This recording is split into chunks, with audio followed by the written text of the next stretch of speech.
Hi friends, ഇന്ന് നമുക്കൊരു Arabic pudding തയ്യാറാക്കിയാലോ? പെട്ടെന്ന് തയ്യാറാക്കാവേ. അതിനായിട്ട് ഞാനൊരു പാത്രത്തിലേക്ക് 1/2 ലിറ്റർ പാലാണ് ഒഴിച്ചിരിക്കുന്നത്. 1/2 ലിറ്ററിൽ നിന്ന് കുറച്ച് ഞാൻ മാറ്റി വെച്ചിട്ടുണ്ട്.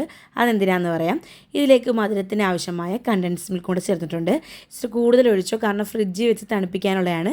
അപ്പം മധുരം കുറയാൻ ചാൻസ് ഉണ്ട്. എന്നിട്ട് നല്ല രീതിയിലൊന്ന് മിക്സ് ചെയ്ത് കൊടുക്കണം. കട്ടയൊന്നും കിട്ടാതെ നല്ല രീതിയിലൊന്ന് മെൽറ്റാകുന്ന രീതിയിൽ. ബാക്കി എടുത്ത് വെച്ചിരിക്കുന്ന പാല് നമ്മൾ വേറൊരു പാത്രത്തിലേക്ക് മാറ്റിയിട്ട് അതിലേക്ക് ഞാൻ 4 ടേബിൾ സ്പൂൺ കസ്റ്റാർഡ് പൗഡറും കൂടി ഇട്ട് കൊടുത്ത് നന്നായി ഒന്ന് മിക്സ് ചെയ്ത് കൊടുത്ത് കട്ടയൊന്നും കെട്ടാതെ. നമ്മൾ ഡയറക്റ്റ് പാലിലേക്ക് ചേർക്കുമ്പോൾ അത് കട്ട കെട്ടാൻ ചാൻസ് ഉണ്ട്. അതുകൊണ്ടാണ് നമ്മൾ കുറച്ച് പാലിലേക്ക് മിക്സ് ചെയ്തിട്ട് ഇതിലേക്ക് ആഡ് ചെയ്യുന്നത്.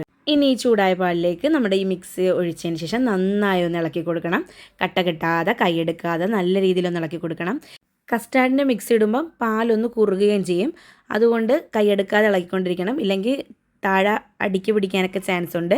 കൈയെടുക്കാതെ നല്ല രീതിയിലൊന്ന് ഇളക്കി കൊടുക്കണം. പെട്ടെന്ന് തന്നെ ഇപ്പം നമ്മുടെ ബാറ്റർ കുറുകി വന്നിട്ടുണ്ട്. പെട്ടെന്നാണ് ഇത് തയ്യാറാക്കാൻ. ഇനി ഇതൊന്ന് നമുക്കൊന്ന് മാറ്റി വെക്കാം. നമുക്കിതിനായിട്ട് കുറച്ച് ബ്രെഡ് എടുക്കാം. ബ്രെഡിൻ്റെ 4 സൈഡും നമുക്കൊന്ന് കട്ട് ചെയ്ത് കളയാം. ആ 4 സൈഡിൽ വേണ്ട, നമുക്കത് മാറ്റി വെച്ചാൽ നമുക്ക് വേറെ പൊരിക്കാൻ നേരത്തൊക്കെ ബ്രെഡ് ക്രംസൊക്കെ ആയിട്ട് എടുക്കാം. നമുക്കത് വേണ്ട, അത് മാറ്റി വെച്ചിട്ട് നമുക്കിതിന് 4 സൈഡും കട്ട് ചെയ്ത് കൊടുക്കാം. ഇനി നമുക്കിതൊരു പുഡിംഗ് ട്രേയിലേക്ക് മാറ്റാം. ഞാനിവിടെ പുഡിംഗ് ട്രേ എടുത്തിരിക്കുന്നത്, അതിലേക്ക് ഞാൻ ഓരോ ബ്രെഡും വെച്ച് കൊടുക്കുന്നുണ്ട്. നമ്മൾ ആദ്യം ഒരു ലെയർ ഫില്ല് ചെയ്ത് കൊടുക്കാം. നമുക്ക് ബ്രെഡെല്ലാം നല്ല രീതിയിലൊന്ന് സെറ്റ് ചെയ്ത് കൊടുക്കാം. ഇതിപ്പോൾ ഞാൻ എല്ലാ ബ്രെഡും വെച്ച് കൊടുത്തിട്ടുണ്ട്. ഇതിലേക്ക് നമുക്ക് നമ്മുടെ ബാറ്റർ കുറച്ച് ഒഴിച്ച് കൊടുക്കാം. പകുതി ഒഴിച്ചാൽ മതി, മൊത്തത്തിൽ ഒഴിക്കേണ്ട. പകുതി നമുക്ക് അടുത്തതിൽ ഒഴിക്കേണ്ടതാണ്. പകുതി ഒഴിച്ചിട്ട് ഒരു സ്പൂൺ കൊണ്ട് നമ്മൾ എല്ലായിടത്തും ഒന്ന് സ്പ്രെഡ് ചെയ്ത് കൊടുക്കാം. ബാക്കിയിരിക്കുന്ന ബ്രെഡും കൂടെ ഇതേപോലെ തന്നെ നമുക്ക് വെച്ച് കൊടുക്കാം. എന്നിട്ട് നമ്മുടെ നേരത്തെ ബാക്കി ബാറ്ററും കൂടെ ഇതിലേക്ക് ഒഴിച്ച് കൊടുത്ത് നന്നായി ഒരു സ്പാച്ചില വെച്ച് നന്നായി ഒന്ന് പരത്തി കൊടുക്കണം. എല്ലായിടത്തും എത്തുന്ന രീതിയിലൊന്ന് സ്പാച്ചില വെച്ച് ഒന്ന് കോട്ട് ചെയ്ത് കൊടുക്കണം. ഇനി ഇതിപ്പം റെഡിയായി വന്നിട്ടുണ്ട്. ഇതിനി നമുക്കൊരു 2 മണിക്കൂർ ഫ്രിഡ്ജിൽ വെച്ച് നല്ല രീതിയിൽ ഒന്ന് തണുപ്പിച്ചെടുക്കാം. അത് സെറ്റാകുന്ന സമയത്ത് നമുക്കൊരു പാത്രത്തിലേക്ക് ഞാൻ കുറച്ച് ഫ്രഷ് ക്രീം എടുത്തിട്ടുണ്ട്. നിങ്ങൾക്കൊരു ഒരെണ്ണം എടുക്കണമെങ്കിൽ ഫുള്ളായിട്ട് എടുക്കാം. ഞാനിപ്പോൾ ഇതിൻ്റെ പകുതി എടുക്കുന്നുള്ളൂ. ഇതിലേക്ക് ഞാൻ കുറച്ച് കണ്ടൻസ്ഡ് മിൽക്കും കൂടെ ആഡ് ചെയ്യുന്നുണ്ട്. കുറച്ചധികം ചേർത്തോ, നമ്മൾ ഫ്രിഡ്ജിൽ വെച്ച് ഒന്നും കൂടെ തണുപ്പിക്കുമ്പോൾ മധുരം കുറയാൻ ചാൻസ് ഉണ്ട്.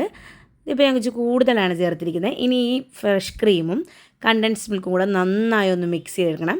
ഇപ്പോൾ തന്നെ നമ്മുടെ ബാറ്ററൊക്കെ റെഡി ആയിട്ടുണ്ട്. നല്ലൊരു ടേസ്റ്റാണ് കേട്ടോ. ഇപ്പം തന്നെ നമുക്ക് വായിച്ച് കുടിക്കുമ്പോൾ നല്ല ടേസ്റ്റാണ്. ഇനി നമുക്ക് ഈ ബാറ്റർ മാറ്റി വെക്കാം. അത് തണുത്ത് കഴിയുമ്പോൾ നമുക്കിത് അതിലേക്ക് ഒഴിച്ചു കൊടുക്കാം. ഇപ്പോൾ ഏകദേശം 2 മണിക്കൂറൊക്കെ വെച്ച് ഫ്രീസ് ചെയ്തതിന് നല്ല രീതിയിൽ തണുത്തിട്ടുണ്ട്. ഇതിലേക്ക് നമുക്ക് ഈ ബാറ്റർ ഒഴിച്ചു കൊടുക്കാം. എല്ലായിടത്തും എത്തുന്ന രീതിയിലേക്ക് സ്പ്രെഡ് ചെയ്ത് ഒഴിച്ചു കൊടുക്കണം. എന്നിട്ട് നമുക്കിതിലേക്ക് നട്ട്സൊക്കെ ഇട്ട് കൊടുക്കാം. നമുക്ക് ഇഷ്ടമുള്ള നട്ട്സ് ഇട്ട് കൊടുക്കാം. ബദാമോ അണ്ടിപ്പരിപ്പോ ഇല്ലെങ്കിൽ പിസ്തയൊക്കെ ഇട്ട് കൊടുക്കാം. ഇപ്പോൾ എൻ്റെ അണ്ടിപ്പരിപ്പേ ഉള്ളായിരുന്നു, ഞാൻ അതാണ് ഇട്ട് കൊടുക്കുന്നത്. അത് നമ്മൾ എടുക്കുമ്പോൾ ഒരു കടിക്കാൻ കിട്ടും, ഒരു പ്രത്യേക ടേസ്റ്റാണ്. ഇതില്ലെങ്കിലും കുഴപ്പമില്ല. ഇപ്പോൾ നമ്മുടെ അറബിക് പുഡിംഗ് റെഡി ആയിട്ടുണ്ട്. ഇതും കൂടെ നമുക്കൊരു 1/2 മണിക്കൂർ ഫ്രിഡ്ജിൽ വെച്ചിട്ട് എടുക്കുന്നതായിരിക്കും നല്ലത്. ഇപ്പോൾ നമ്മുടെ പുഡിംഗ് റെഡി ആയിട്ടുണ്ട്. നല്ല തണുത്തിട്ടൊക്കെ ഇരിക്കുകയാണ്.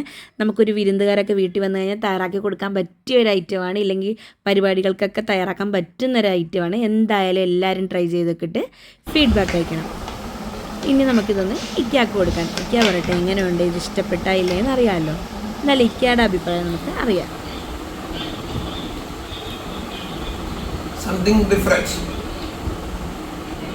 എങ്ങനെയുണ്ട്, ഇത് കൊള്ളാവാ?